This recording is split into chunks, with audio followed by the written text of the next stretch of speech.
They called it the trial of the century.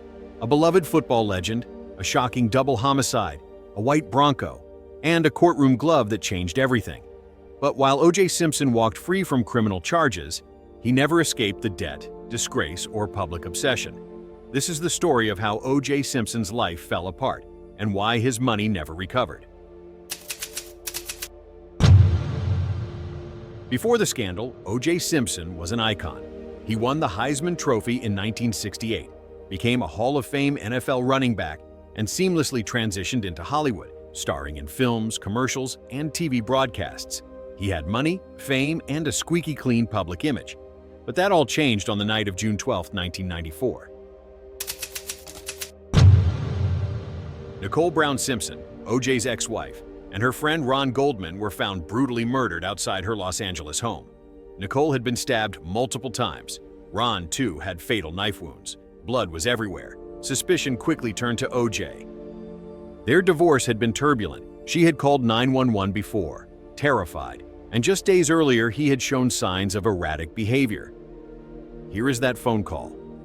911 emergency. Can you get someone over here now to 325 Gretna Green? He's back. Please. Well, okay, what does he look like? He's O.J. Simpson. I think you know his record. Could you just send somebody over here? Okay, what is he doing there? He just drove up again. He just drove somebody up. over? Okay, wait a minute. What kind of car is he in? He's in a white Bronco, but first of all, he broke the back door down to get in before. Okay, wait a minute. What's your name? Nicole Simpson. Okay, is he the sportscaster or whatever? Yeah. Okay, Thank you. Wait a minute. We're sending the police. What is he doing? Is he threatening you?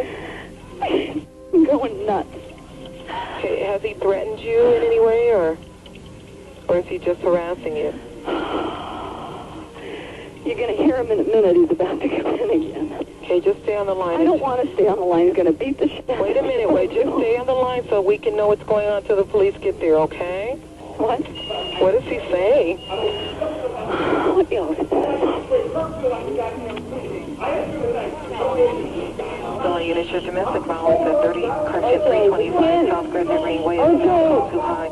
The suspect is now entered in the jail. And it is refusing to leave. It's code too high. It's been 4221 already 825 children involved.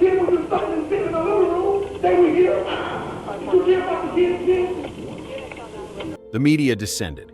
When police went to arrest O.J. on June 17th, he fled, leading to the now infamous low-speed chase in a white Ford Bronco, televised live to over 95 million viewers. The trial began in January 1995 and lasted nearly a year.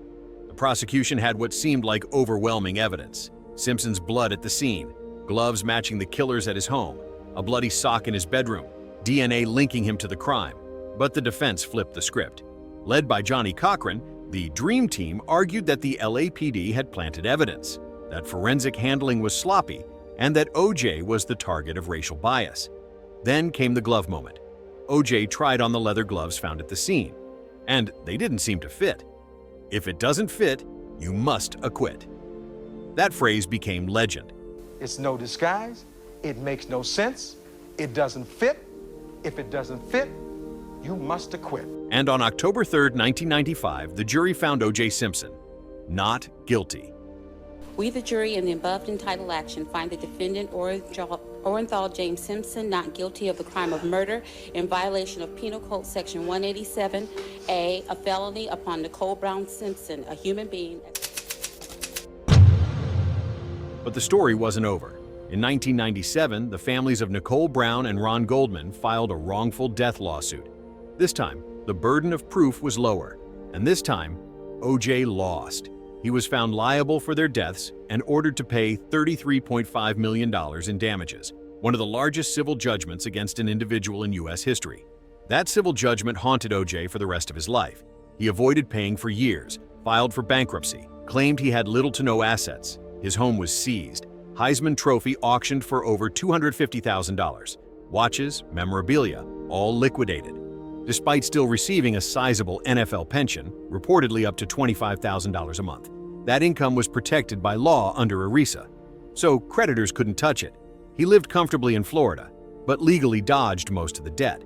By 2024, with interest, his unpaid judgment had ballooned to over $100 million.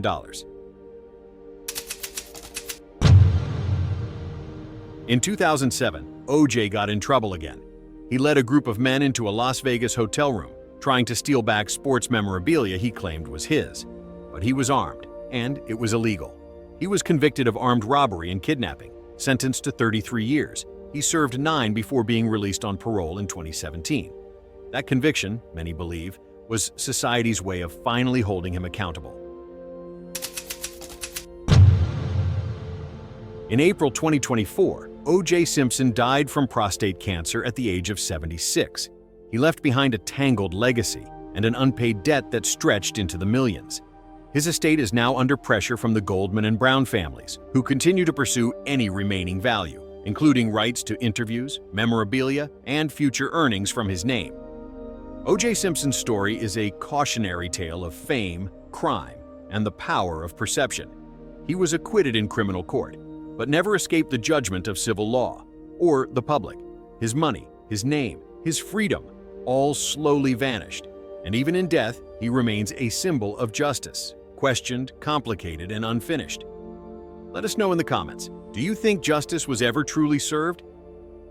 Subscribe for more true stories of fame, fraud, and financial ruin. If you'd like to support the channel and get something valuable in return, be sure to check out the affiliate links in the description. Every click helps us keep delivering stories that matter.